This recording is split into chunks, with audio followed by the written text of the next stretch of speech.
loving my grandkids. And James, I can't thank you enough for making him go to the hospital. But you know, we kept saying, and I keep saying this, why us, God? Why us? And when he was getting ready to be released, God said, why not you? Why not you?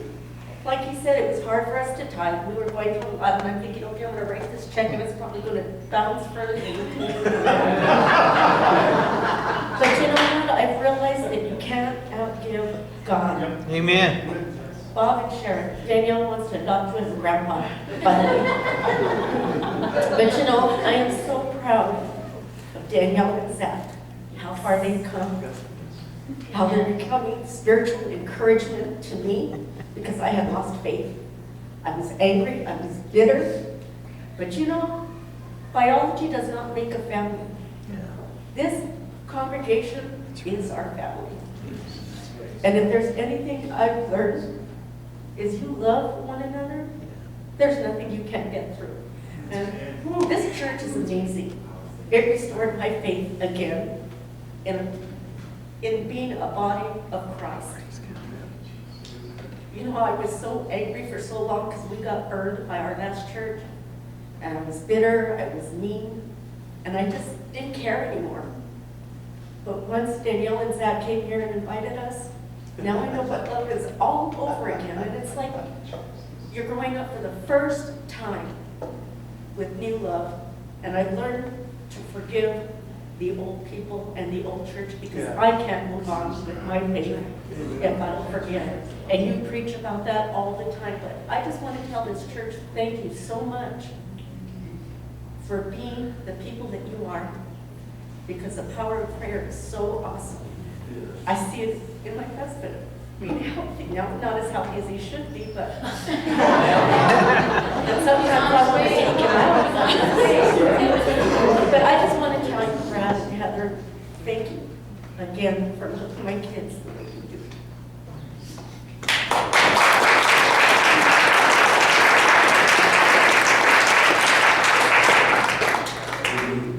It means so much. Zach, I guess you're next. I knew it. Molly Morris, everybody. Wonderful to see you up here. Amazing voice, and just a precious woman of God. And God's doing just wonderful things in this wonderful Right, so I wasn't exactly expecting to give my testimony today, so kind of bear with me. It might be a little bit scattered, but it's really a testament to God's love and faithfulness in all of our lives, really. He never gives up on you. He never leaves you alone. So my junior year of college, I decided that I didn't want to be in New Mexico anymore. And so I applied to Tennessee, and I got in, and I packed my bags, and I left. And I was so excited to just be in Purdue. I moved to Chattanooga, Tennessee, and it's the most beautiful city on the planet, I'm pretty sure.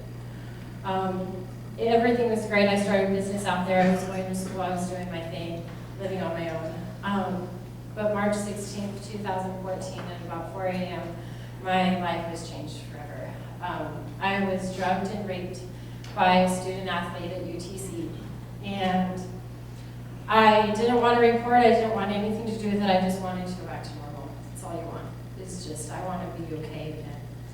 And I ended up reporting. My roommate took me to the Women's Center and she said, hey, you need to talk to the director. So I did. And she informed me that a week before my assault, they had gotten another report from another wrestling member on the team that was identical to mine. She got saved, thankfully, by one of her friends. But I figured one assault is too much on a wrestling team, but 2 is way too many. This is a trend. So I decided to report. I went through the system. It's brutal. They chew you up and they spit you out again. We went through so many different levels of hearings.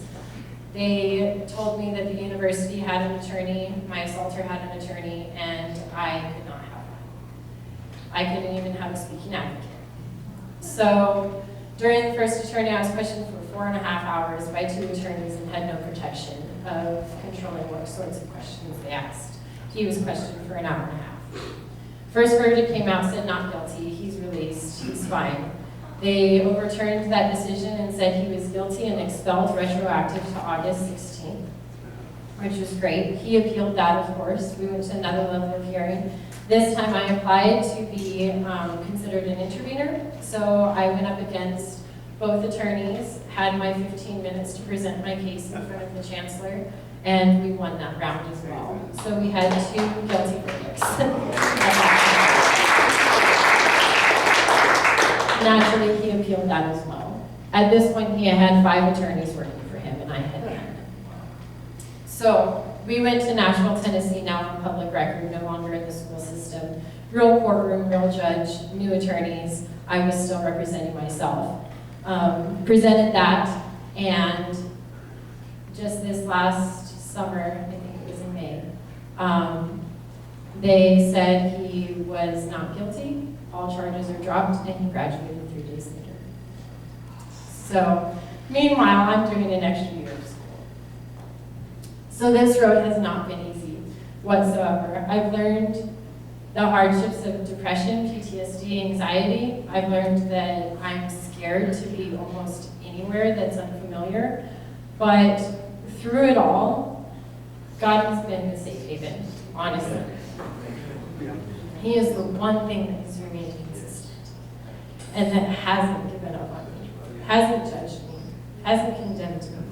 That was my virginity I lost that night, and that's not an easy thing to have stripped away from me. So, my parents did not know until about 3 weeks after the assault. I told my mom my dad was deployed. And my mom was just like Christ. She said, you know what, I'm coming out to Tennessee. I told her to stay home. I didn't need added stress, but she was like, you know what, I already booked my flight, so your sister too. So they came out, and that's what God does. He stays there. He says, you know what, you're struggling, and even if you don't want my help, guess what, you're getting it anyway. So post-assault, another way that God showed his love for me is the day after the assault, I met Tucker Stone's Becker. And some of you have met this man.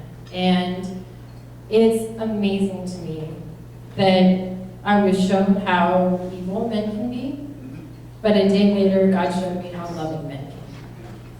And since then, he has stuck by my side, even though I've dated someone else. He came out here to be with me, and I was with somebody else, which turned into an emotionally and verbally abusive relationship, which was a terrible idea. But Tucker was still there, and he hasn't left. And once I got out of that relationship, Tucker was still there.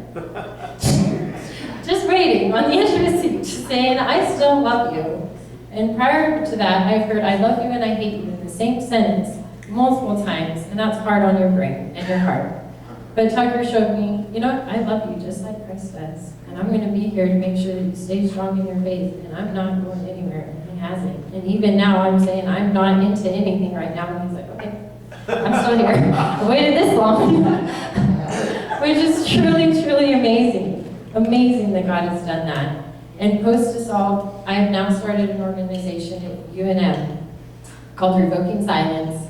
And the name in and of itself is telling survivors that you can speak out. The system is brutal, it sucks, it will hurt you, it will harm you, you will almost regret your decision to come forward. But it's not something to regret. I'm not embarrassed that I was assaulted. I'm not ashamed because I didn't do anything wrong. He did. So, Revoking Silence is now off to an amazing start. We've been going for about 3 months. I have all my leadership roles. I have about 12 mentors that are wanting to be trained, wanting to be paired with survivors. We're growing so quickly. And I think God has just shown me that there's a need for support for survivors. It's something that's so taboo, and it doesn't need to be that way. That's why it's a big problem. And the system isn't flawed. It is incredibly flawed, but the people running the system are just protecting their offspring, which is this research that I'm wanting to do, that there's a lineage here, that the assaulters' parents are now attorneys, they're now politics, and they're protecting their offspring, and that's a problem. So, in summary, through all of this, God has been steady and consistent. He's not left my side. Even though these terrible things have happened, he's given me things that have shown me that the world is in a terrible place, and I shouldn't be afraid to live, and I should want to embrace life. And he's given me a man now who, even though I'm so shady, is not leaving my side. He's given me a family who has not given up on me, and that's truly amazing.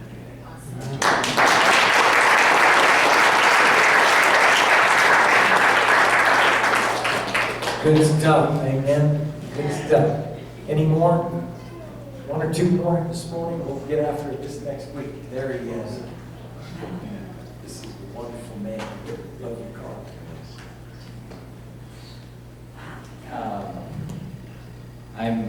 I stand here because of the cross.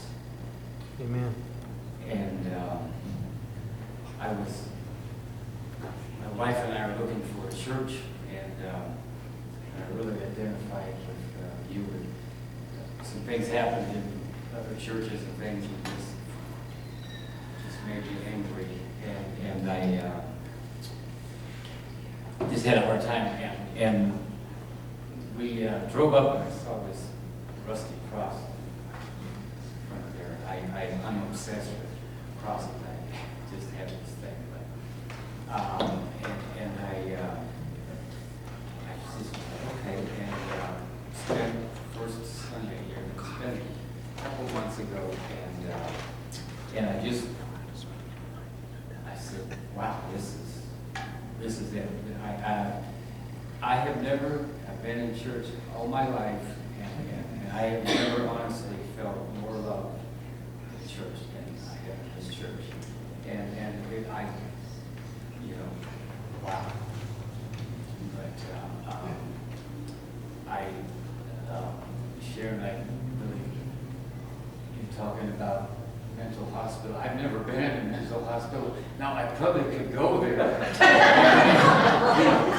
Might work out, but I hear all these words, everybody, and I just understand in my heart and just know, wow, everybody has been through so much and all that, but I'm just so happy to be part of a church that you guys just love all of us through. You know, when you get boogered up. But I'm so happy, so thankful to be here, and I just thank you all for everything. I just very, very blessed.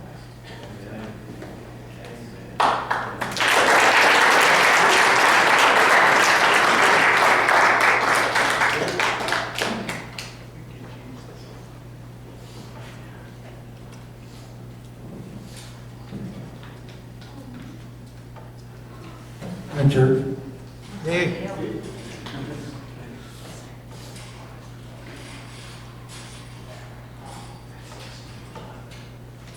haven't stood up in church like this for a long time, so it's kind of difficult for me. So Lord, give me strength.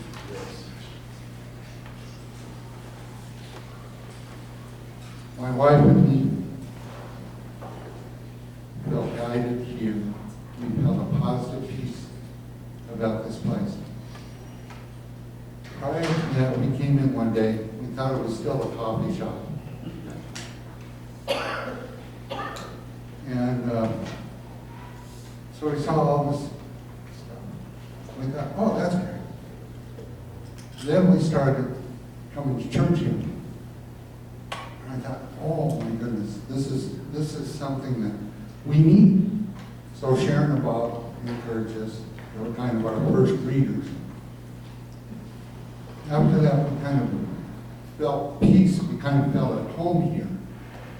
And so I was so thankful for Brad encouraging and all you other people, you know, encouraging.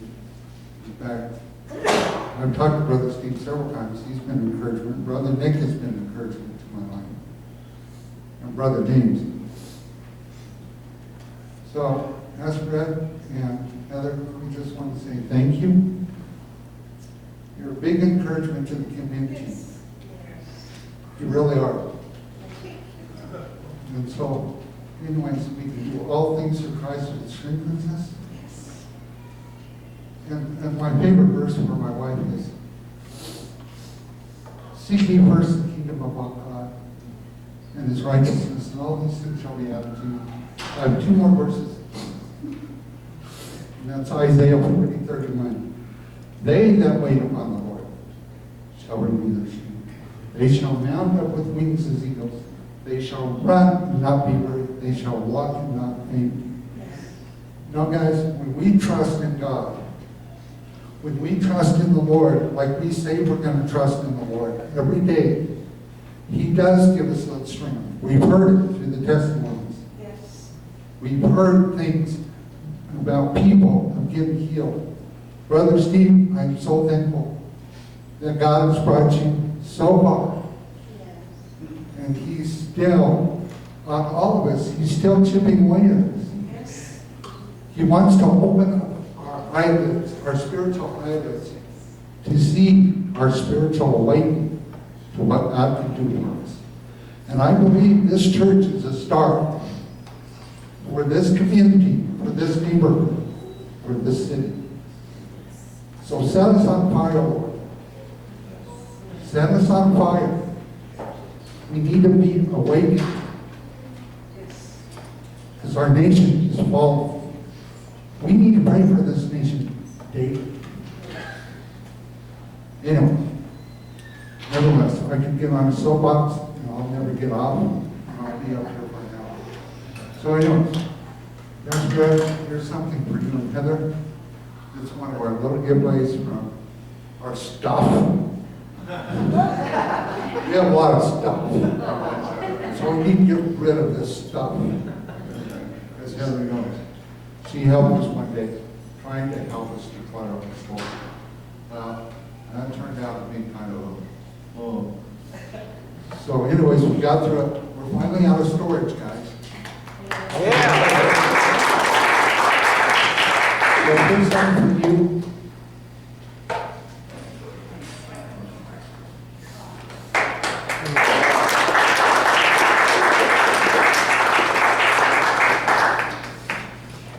Got time maybe for one more?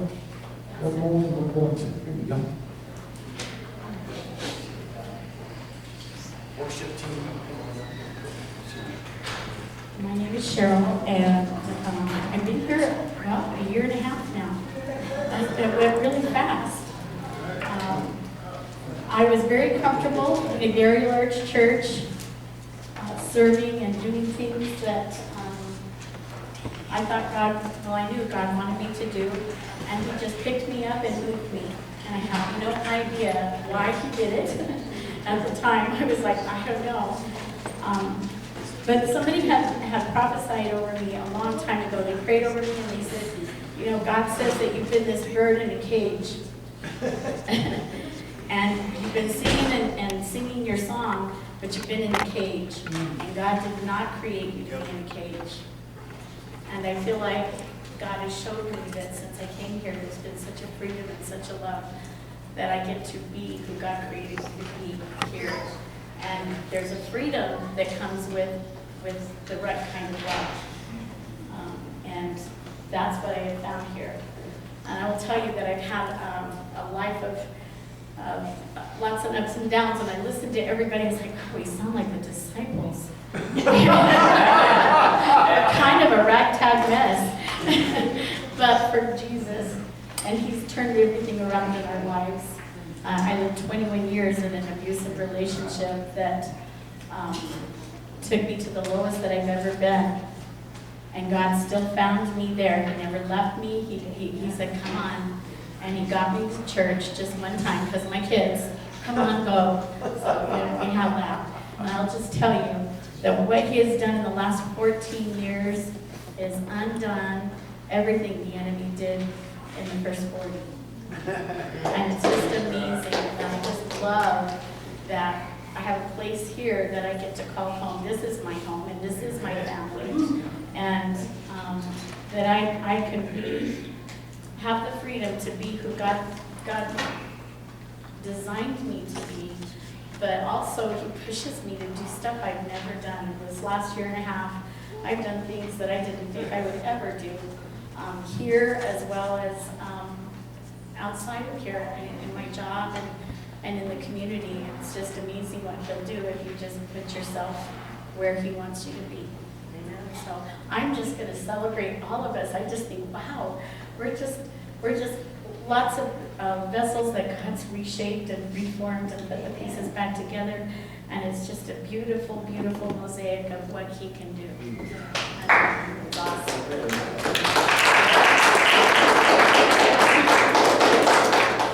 First, Pastor Rob, sorry for being a little disobedient. I came out and he said, "Do you want to speak?" I said, "No." But Molly, I just want to let you know that I am extremely proud of you for what you did. And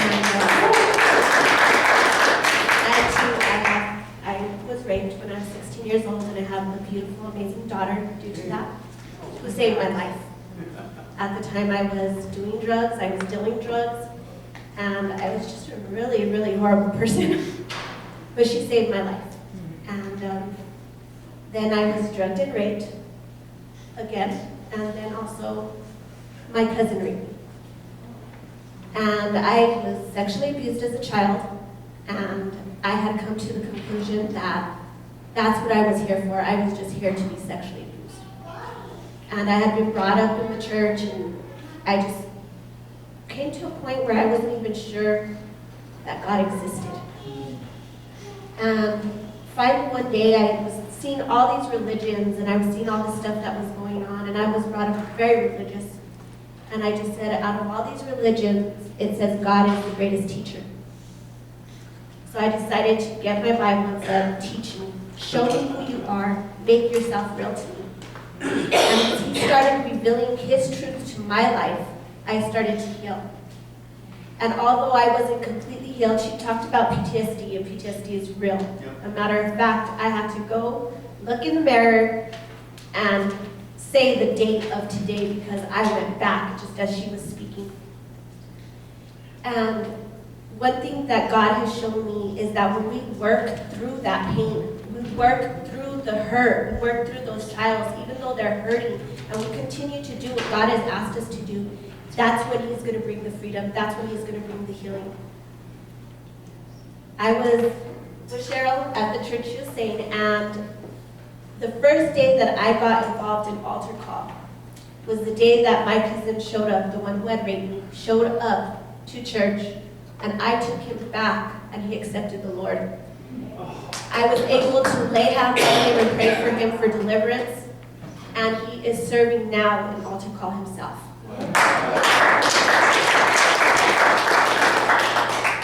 He has had many of the family members that I couldn't reach. He has reached them, and they are going to church now as well. Yes, amen. So don't give up. Keep on going. In spite of the pain, in spite of what you feel you are, just keep on doing what God says to do.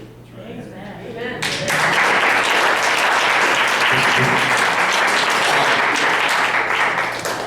Lord's presence changed our lives. Amen. Amen. I want to encourage you that it's about love. Amen. Amen. When Jesus died on that cross, he said, "I love you. I care for you. I want you. And I can make things new in your life." And that's the message that we're here to share and to walk in that love. It starts with you coming forward and saying, "God, I thank you for your love. I thank you for your mercy. I thank you for your forgiveness. I thank you for who you are. I thank you for it all." This mic is doing some weird things. But as we receive that love from him, it should translate to our love one to another. Jesus said, "All men will know that you're my disciples if you have love one for another." So I want to thank you for your patience, all of you. I know this might be a little different service, but it really is about us getting to know each other eventually and serving each other and empowering each other and encouraging one another. So thanks for your patience. We're going to worship the Lord, and during this time, I want to invite you to come forward and just ask the Lord to come into your life. Ask the Lord for his forgiveness. Ask the Lord to change you. Ask the Lord to make himself alive and real like never before. And let him do that this morning as you worship and as you give your life to him. Amen. Can we do that this morning? Amen. And we're going to turn outside. We've got 2 baptisms. Nick is going to get baptized, and we're going to have Dale, I believe, get baptized. Anybody else come, they want to get baptized? Anyway, let's take this time just to communion, just connect with your God. Amen. Lord, we thank you for these wonderful testimonies and all that you're doing in our lives. You're the reason your love never fails us, Lord. So we just bow again in worship, and we come to you this morning. We bring it all to you, and we thank you that you're faithful, that you who began a good work in us will be faithful to complete that work. We thank you in Jesus' name.